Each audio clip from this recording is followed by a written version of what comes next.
قالوا تشيج سردانا مصنع قمانداري أمريكي جبو باكوري رشلاطي سوريا دركتي كوده أو سردانكا سردان كركو نتشافري كريبو ونا أشكال كريبو وهلبتا وكا دولة سوريا بفرمي راقهانديا كو أو وسردان الشر مزار دكن وكا بيشيليا سروريا ولاتي خواد الناس كرن تشجوي سردان دركتيا بمرة بريز غفور مخموري نفيسكار وشافديري سياسي لهوليري كاك غفور مكاتب باش يعني تشي دزاني لسردانك لباري سردانكي او قماندار امريكيه بو باشوري روشلاتی سوريا زۆر سپاس خۆشحاڵم بەو دەرفەتە کە بتوانم ڕوانینی خۆم سەبارەت بەو سەردانەی ماکمێری بخەمە ڕوو دیارە خۆتان ئاگادارن کە بنکەیەکی سەربازی هێزەکانی ئەمریکا لە باکووری سووریا هەن و ئەو بنکەیە تا ئێستاکەش بنکەیەکی کارایە و ڕۆڵیان هەبووە لە شەڕی داعش لە تێکشکاندنی تیرۆریستانی داعش ڕۆڵێکی کارایان هەبوو بە هاوکاری هێزەکانی پاراستن لە باکووری سووریادا. خۆتان دەزانن ئەو هێزەی کە لەوێ هەیە تا ڕادەیەکی زۆر هاوکار بووە بۆ بیناکردنی هێزی سەربازی هێزەکانی سووریای دیموکرات و ئەو سەردان لە ناکاوەی بەڕێز ڕئیسی هەیەی ئەرکانی مشتەرەکی ئەمریکاش بۆ باکووری سووریا بۆ ئەو بۆ یەکەم لە نزیکەوە ئەو بنکەیە بەسەر بکاتەوە باوەڕی ئێمە و لە هەمان کاتدا هەڵسەنگاندنێک بۆ توانە سەربازیەکانی بنکەکەیان بکاتەوە سەر لە نوێ وەکو ئەپدەیتێک دواتر چەند خاڵێک تریش هەبووە لەو ماوەی ڕابردوودا کە ئەگەر تێبینی بکەین ئەو هێزە میلیشیا عسکەریانەی کە نزیشی ئیرانن لە سووریادا بنکە و بارەگایان هەبووە هەڕەشەن بۆ سەر ئەو وجودەی ئەمریکا لە باکووری سووریاداوە لە ڕۆژئاوای کوردستاندا ئەگەر تێبینی بکەیت لە مانجی یەک سێ فڕۆکەی بێفڕۆکەوانی ئەمریکیەکان هێرشی کردە سەر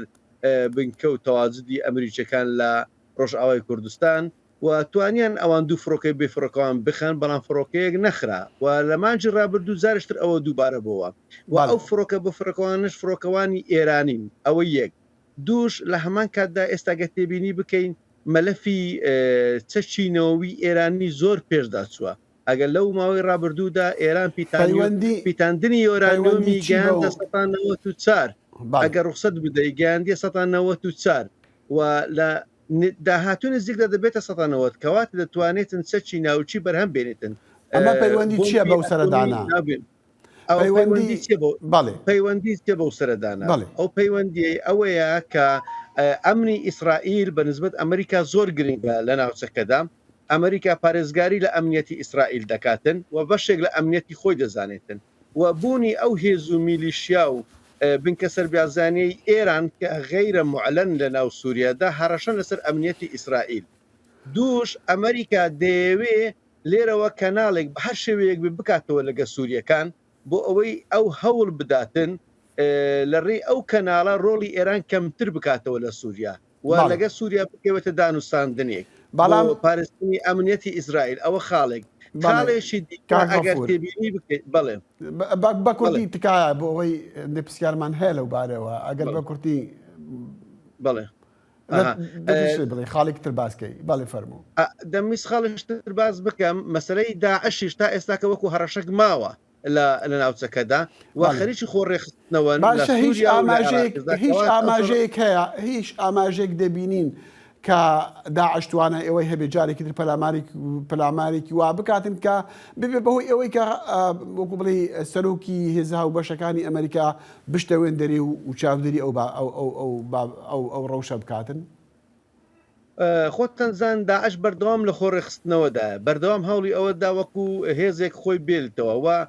ژمارەیەکی زۆر تا ئێستاکە چەکداریان هەیە هەم لە عێراق و هەم لە سووریاش ئەوەش خەتەرە بۆ سەر ئەمنیەتی عێراق و سووریا ئەمنیەتی باشوور ڕۆژئاوای کوردستانیش لە هەمان کاتدا بە پێی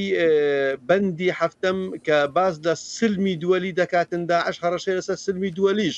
بۆیە ئەمریکا بە دوای ئەوە دەگەڕێ بەردەوام تەقیمی هێزەکانی خۆی دەکات تەقیمی وەسعی داعش دەکات لە ناوچەکەدا باشە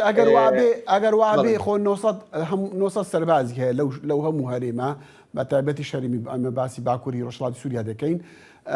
یان تەواوی سووریا 900 سەربازی ئەگەر وا بێ خۆ شتێکی وا دەکا کە هێزەکان زیاد بکاتن ئەگەر ئەو هەموو هەڕەشە لەسەر ئەو وەزعە هەبێ.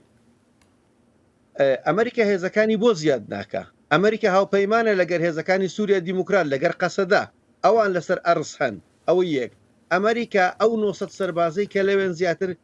کاری ڕاهێنان و تەکنیکی دەکەن ئەوە خاڵێک و لە هەمان کاتدا ئەمریکا لە ڕێگەی هێزی ئاسمانیەوە گورزی خۆی لە داعشدەوە شێنیتن ئەوەش کاریگەری خۆی دەبێتن کەواتە ئەو 900 سەربازی ئەمریکا و هێزی کارایی ناوچەکەش کە قەسەدەیە ئەوانە ڕۆلی یەکلایکەرەوە دەبین لە شەڕەکان لەگەر داعشدا. کاک غەفور زۆر سوپاس. غەفور مەخموری نویسکار و چاودێری سیاسی ژاولێری بمەڕە بوو گەلکی سوپاس. زۆر سپاس بۆ ئێوەش سپاس.